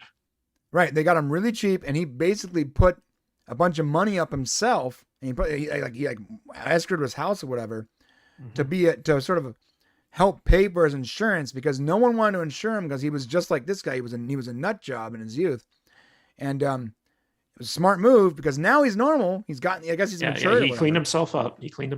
But he had to prove himself by going, pay me next to nothing. Let me give you a bunch of money for insurance. He pretty much did that movie. If you add up what he paid and when he was made, he almost did that movie for free. Yeah.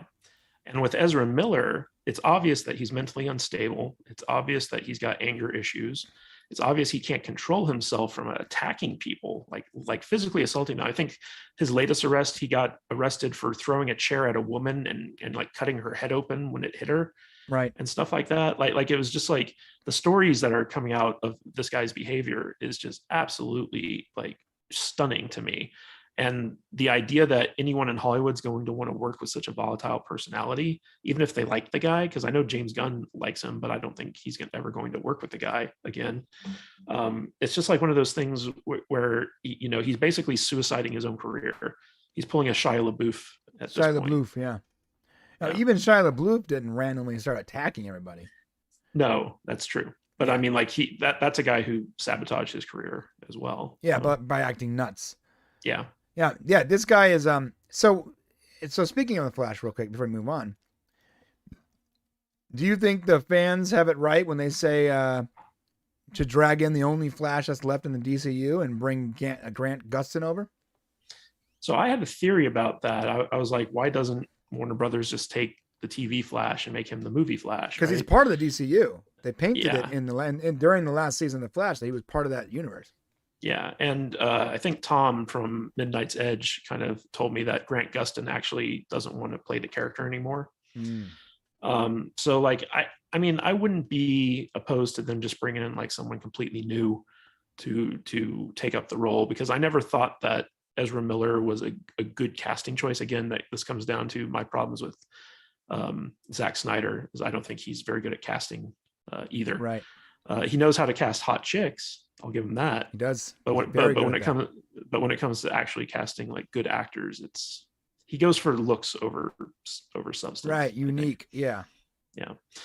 So like if Discovery comes in, because it sounds like Discovery's going to be shaking things up with Warner Brothers, especially with DC, because they're like, this is a mess. We have to come in and start organizing it. So if they want to get rid of Ezra Miller, which I'm perfectly fine with, because I don't think the guy's a very good actor, but on top of that, he's like way too much of a wild card, and bring in someone completely new to play the Flash, someone either an unknown or like a good like comedic actor or something like that could fill the role like really well. Yeah, I'm all for it, because I feel like the Flash has been criminally underutilized. Yes, I agree. My favorite character. And I would actually like to see them bring back Ray Fisher for Cyborg. He's Cyborg. Great. Yeah, great. I love the character of Cyborg. Yeah, and Ray Fisher was really good with that. Yeah. I thought he did a very good job, but like, again, like he's someone who created so many problems for Warner Brothers. I doubt that they would ever bring him back for the character as well. Right. And it's weird because Cyborg has been a character in many different DC properties, like Doom Patrol, for instance, completely different actor playing that character. So it's just weird how like DC continues to like utilize like all these like DC characters, and there's no real continuity between them. Right. Yeah. Strange. It's all like what if. Yeah. Yeah. If they, replace the Flash, I think you're right on the money there when you said bring in a comedy actor. The Flash doesn't need an action adventure guy. It needs a comedy guy because the Flash, the character, is funny. He's sarcastic. He's quippy. He has, his wit is faster than his feet, and that's what you need for that character. Not just a dork that can run fast. You need someone who's funny. You really do. Like like a young Chris D'Elia, but that's never gonna happen. Chris D'Elia, yeah. No, Chris D'Elia's movie career is pretty much over. Oh yeah, he's done. He has like millions of followers on TikTok now. He makes TikTok videos all day long. Well, he's got a podcast. Right, he does have a podcast. That's right. Yeah. Yeah, but it's funny. When I lived in LA, I used to go up to the Laugh Factory all the time because I lived down the street from it. And Chris D'Elia would just show up there some weekends just to like do his sets. And I always thought he was an amazing stand-up. Right. Like if you saw him live, he was really funny. And if anyone ever tried to heckle him, he would just destroy them. Yeah, just destroy them so bad. His wit is legendary. Yeah. He's very sharp. He's very quick. And then like you see him, like I tried watching some of his sitcoms, and his sitcoms were really terrible. Like he was the boyfriend on Whitney, and that show wasn't very good. Right. He had one show about about dating. Undateable. Undateable, yeah. And that show had some potential to it, but it never really lived up to the premise. And then he started kind of going for more dramatic roles. Like he was this actor.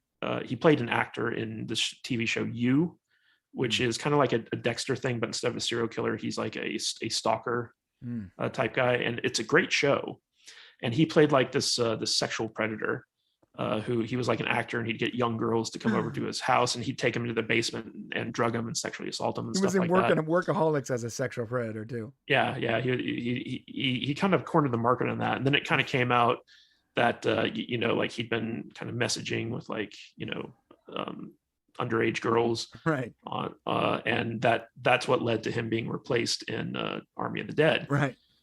And like I don't know the validity of the claims because like it's hard to tell, right. But it really hurt him. And so now he's in fact, like he just had his birthday, like I think last week.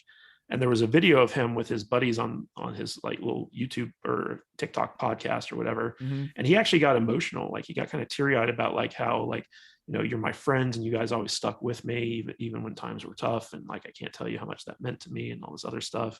And I'm like, yeah, brother, I feel you. It was really funny. Stay away from the underage.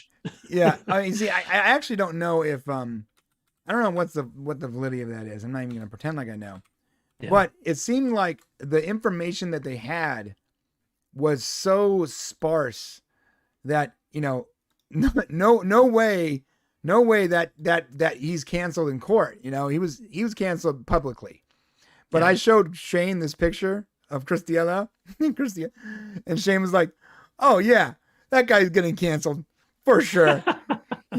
I'm surprised it took this long. Just one picture. Have you seen any of his Netflix specials? No, I haven't. Is it good? Dude, they are hilarious. They are really fucking funny. Oh, I gotta check it out. Yeah, you need to check those out. If you look at the evidence against him, it's so thin, and it just seems like a lot of misunderstandings on his end, and it seems like someone had it out for him, which is probably why he didn't go to jail. But who knows? All right, so that's it for Ezra Miller. We're going to go over to the members section. Boys and girls, if you would like to join us, hit that popcast.co/join, and I'll also give you guys the actual URL in the chat. Yeah, Shane got way better looking in just a short period of time. Look at that. So just so you know. If you're just came, this is obviously not Shane, it's Matt. I don't know. It says Shane right there. It does. I can't change it, so See, so hi everyone. I'm Brian's brother. Nice to meet you. This is the problem with not using Streamlabs. Everything's hard coded. Guys, the link is in the chat and it's on the screen. Come over to the members section. I'm gonna kill the video here. If you can't join us, that's cool. We'll be back tomorrow. Check out the video on Popcast Prime tomorrow morning. And for everyone else, we'll see you in the members section. Come on over. The water's warm because Matt's been peeing in it. Let's go. Like a racehorse. Like a racehorse. Like a straight racehorse. Okay. Let me close this down real quick. All right, you can still hear the audio. If you guys are still hearing the audio, we're going to be talking about Fast and Furious X or 10, Upload Season 3, and Strange New Worlds. So it's Fast X. I'm sorry. You're right. You're right. There is no Furious with the 10th You're right. movie. You're right. I'm so sorry. Oh my God, this is so dumb. It's like Malcolm X, except faster. All right. We are talking about Fast X or Fast and Furious 10, as Matt just corrected me because it's very important to know the name of this movie is not Fast and Furious 10. It is Fast X. Well, the last one was Fast 9, right? Like they've dropped the Furious part. They've dropped the Furious. You're right. But wasn't 7 like Furious 7? It might have been, but I think like 8 and 9 were just Fast. I think you might be right. I'm looking it up. Yeah, which is odd considering like the runtime of the movies isn't all that quick. It's just right. So what we got is the Fast and the Furious was number 1. Too Fast, Too Furious with twos. The Turbocharged Tokyo Drift. You're right. Yeah, I guess there was a prelude to Too Fast, Too Furious called Turbocharge. Yes, and then Tokyo Drift, and then Fast and Furious without the. So instead of the Fast and the Furious, just Fast and Furious. Fast and Furious. Right, and then Fast 5. Fast 5. Fast and Furious 6. Furious 7. The Fate of the Furious. F9, no Fast or Furious, just the letter F. F9, like on your keyboard. Right. And now we have Fast X. They've gone Roman numeral, god damn it. Okay, so Shane was like, I'm not talking about Fast and Furious. I'm like, we have to talk about Fast and Furious because it's just too fun to make fun of this franchise. So first of all, I want to point out, I've seen every single Fast and Furious movie and Hobbs and Shaw. And I've seen the preludes too. Yes, I'm with you. So these are the epitome of dumb but fun movies. I loved Fast 9. They go into outer space. It's fantastic. With a duct-taped Pinto. John Cena is Vin Diesel's brother. Like by blood. 2 different moms apparently, but whatever. So, and then like they teased Paul Walker's reappearance at the end of the movie, because even though he's like dead. And so when I saw that they came out with Fast X, I was like, oh, this is Jason X. This is going to be a horror movie because where do you go after you go to space, right? You go full horror.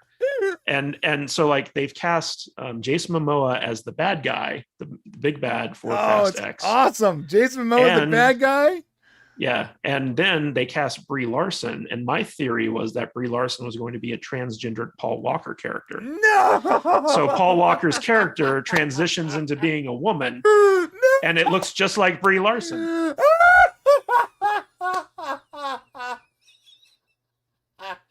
So they check all the boxes. They check all the boxes. Because it's all about family. It's all about family. You know what's funny? This is all possible. Yep. This is not just joking around. I remember when they first announced Fast 9, I was joking with Shane. I was like, guarantee they're gonna go to space. They're going to space. And Shane was like, they're not going to space. I made so many videos for like 2 years. Every time I would just say they're going to space. When they went to space, I was in the theater with my hands like this. Dude, that was one of the best parts of that movie. I was standing up and clapping, and my wife was like, "Sit down." Yeah, and they've got the steering wheel, and they're like steering through outer space. Yeah. Yeah. Oh, it was great. An old Pinto that's been duct taped Yeah. together. Yeah. Ludicrous in outer space. Come on, man. Oh man, and they don't even tell you. And they brought back Lucas from Tokyo Drift. Right, and they don't even there. tell you how they get down after they smash him. Yeah. No. So, what you said was the idea of Brie Larson being the now transitioned Paul Walker. Yeah. God damn. I want you to make a couple videos about that theory right there. It's so possible. Because why would they tease Paul Walker showing up at the end of Fast 9 if they weren't going to show him? You're right. You're God. No. Oh my God. You have a great point. I thought it was going to be like Paul Walker's ex super spy, super soldier sister or something. You know, like she comes out of the woodwork because, you know, like a CGI Paul at the beginning of the movie gets like smashed by a dump truck or something. And like the guy driving it is Jason Momoa. He's like, "What's up, bros?" And he just keeps driving. And Brie Larson's like, "Yo, I'm here to avenge my brother's desk." And Diesel looks at her and goes, "Family." Family, yeah. Right? That's what I assumed. He's like, we're gonna go to my house, have a barbecue, and then we're gonna go get the bad guy. And we're gonna talk about but I'm almost positive that's what it was until you brought up the idea of it just being a transition Paul Walker. Yeah. You know, another possibility is what's oh my God. I love the fact that Jason Momoa is in this movie. I love Jason Momoa. I love everything about Jason Momoa. So the fact that he's playing in one of these stupid, dumb, fun movies is awesome for me. Well, there's only so many like actors who are as big as Vin Diesel that you can like pit him up against, right? Without it like coming off. No, like he's a big guy. Is he big? Know, well, when you saw him next to John Cena, he was like, toe to toe. Yeah, they had him on an apple box or something, dude. He's also pretty swole. He's got some big muscles to him. Let's find out how tall. All right, I'm gonna Google it. I'm Googling it. How tall is Vin Diesel? How tall is Vin Diesel? Oh, I found out that Vin Diesel is not his real name. Oh, of course not. Well, I think it's hilarious that like if you're able to pick your own name, you pick like the absolute most macho and homosexual name you could possibly find. Vin Diesel. It's like an 80s version of macho. When I was in Hollywood, there were a lot of rumors about Vin Diesel's sexuality. So it says here 5 feet 11.5 inches. Yeah. So Vin Diesel, everybody, is my height. I think Momoa's 6'5". Let's find out. How tall is...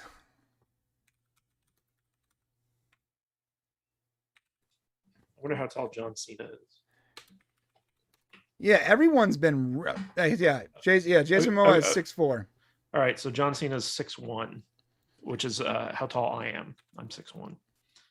So it makes sense that Vin Diesel wouldn't have to be on an apple box with I guess you're right. I always thought that I was short. I didn't realize that like I'm the same height as like Josh Brolin is actually like two inches shorter than me. Dude, it says here the Undertaker's 6'10". That's crazy. Really? Yeah. That's insane. Yeah.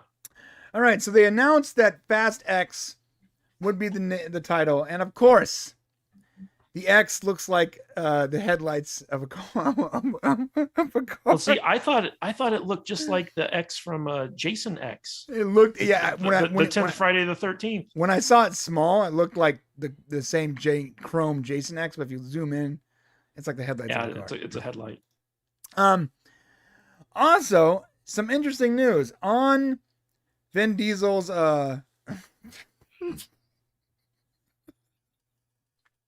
It's all about family.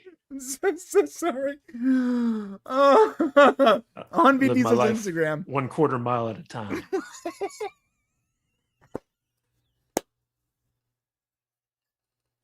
I can't.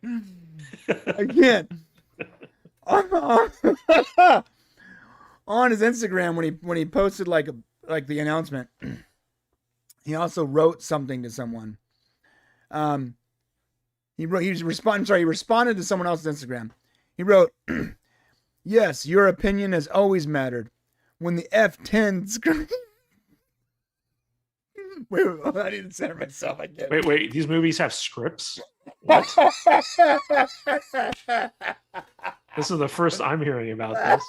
I just had the shot list. All right. When the F10 script came in, it excluded Mia Toretto, someone whom Brian, you're not going to be able to get through this. You might as well just wrap it up right now. I gotta try. It excluded Mia Toretto, someone whom I've attributed the brother.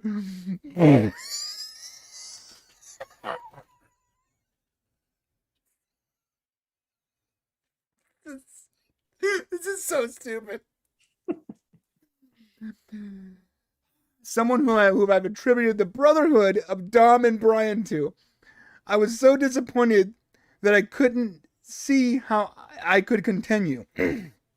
After all, I wasn't going to make another fast unless Brian was back in 4. I don't need to remind you of the petitions you sent to the studio for Letty's return at the end of 5. Side note, you will never believe who corrected that very important role of Mia, my daughter, the Alpha Angel. The Alpha Angel. Who told the director very plainly and honestly, no Mia, no Fast 10. He calls his daughter Alpha Angel. Well, I mean, wouldn't you? No. The irony is that the day she was born, I was filming with Jordana and Pablo. Pablo is what he calls Brian. Is his next daughter going to be named Beta Bitch? And it was Jordana who I first told. Profound, right? So it's like 10-year-old daughter's like, listen. no Mia, no Fast 10. No Fast 10. Because it's all about family. There isn't a day that goes... What? Yeah. Went up to the director. Listen to me, you son of a bitch. It's a 10-year-old kid. Yeah. There isn't a day that goes by that I don't want to return back time. Talk Pablo. Hey, the fact that he keeps calling Brian Pablo is driving me nuts. Because it's Paul Walker, Pablo. Talk Pablo out of heading back to LA that Thanksgiving weekend. Every fast film I make must at the core always honor my brother Pablo. Jesus. In the real world, I will always look out for his family because in the real world, he is family. When his daughter asked me to walk her down the aisle, I tear up and then do it with pride and honor. When his mother asked me to bring Brian back on the screen, well, I don't have to tell you how serious I take that. Fast could never have been here without the profound love and brotherhood between Dom and Brian established in 2001. Yeah, I am talking too much, but damn, life is short and your comment touched me and hit a chord. Thank you for believing in me, in us. I won't rest till I make you and him and the universe proud. This is a comment on Instagram. Jesus.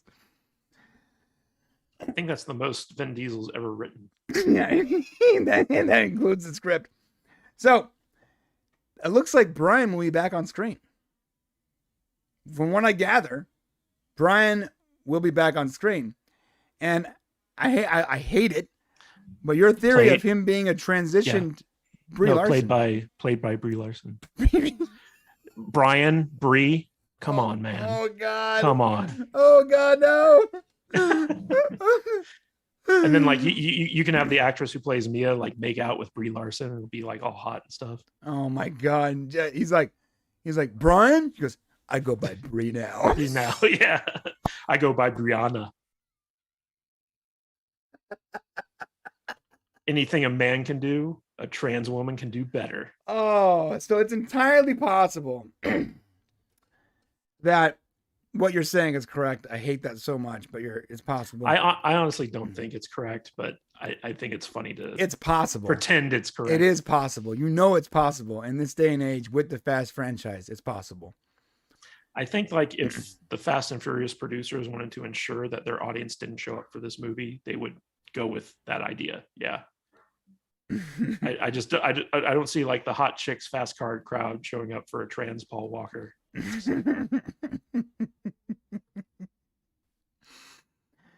So yeah, so more than likely she's Brian's sister, I would say, and they're gonna they haven't killed off Brian yet in the series, right?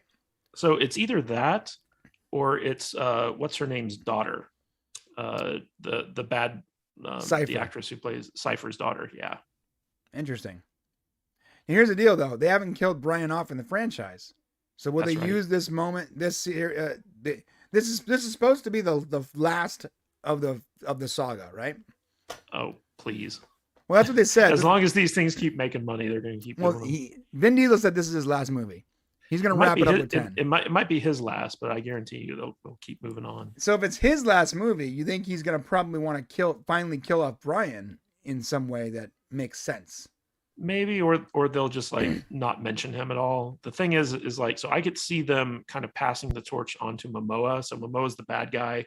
Then by the end, he pulls a John Cena and he's a good guy again. And so Jason Momoa is now the new Vin Diesel going forward with the Fast franchise. I would love that. I think it'd be good too. Yeah, it was supposed to be The Rock was supposed to be that guy. But then but him and Vin Diesel did not get along, I think. Yeah. So yeah, I would love it. Are they ever going to make another Hobbs and Shaw? Yeah, I think they were contracted. To. The thing about Hollywood is once you contract something, it's very hard to get out of making the movie you already. When you've gotten to a certain point, a certain tipping point, even if no one wants to do it anymore, they tend to. It's hard to stop doing what you've already started. Case in point, there's a lot of movies in the 90s that I'm sure plenty of these actors wish they wouldn't have never made that they've made because they got to the point where their contracts, where it was in their contracts, it would have cost them a lot more to get out of it than just to do it. So, I love that Jason Momoa's in it. That's gonna be stupid as hell. It's gonna be a stupid movie, absolutely dumb but fun. But it's gonna be fun, and I swear to God, if it ends up being a transition, Paul Walker, I'm going to stand up in that theater like I did when they went to space, and I'm going to give it a standing ovation. Just like this. And then I'm going to say hashtag Salty Nerd Podcast because you thought it up first. That'd be so good. Yeah, the stupider, it seems like the stupider this has gotten. The better the movies have gotten. Yeah, the more entertaining they've gotten. When they completely threw like the rule books out on like how like physics work and like the real world. Or even common sense. Right.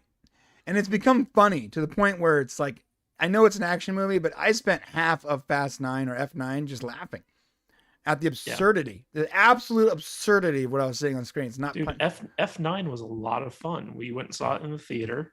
We even did a review of it on our channel. And it was just like all of us admitted how dumb the movie was, but we had such a good time watching it. It's hilarious. Hilarious movie. All right, well, that's it about Fast 9. Let us know what you guys think about Fast X. What do you think in the comment section below? Are you guys ready to watch some Fast X? Are you guys excited? Is it kind of like Latinx? Are they like trying to make it gender neutral? I don't know, but let us know in the comment section below if you are excited about a Brie Larson-led Fast X. All right, comment section. Chat. Archmage! So facts, like fax machine. Fast X, meaning X chromosome. That confirms the Brie Larson theory. Momoa is the Vin Diesel of a parallel universe that doesn't believe in family, and Brie Larson is the Paul Walker variant from that universe who tracks him there.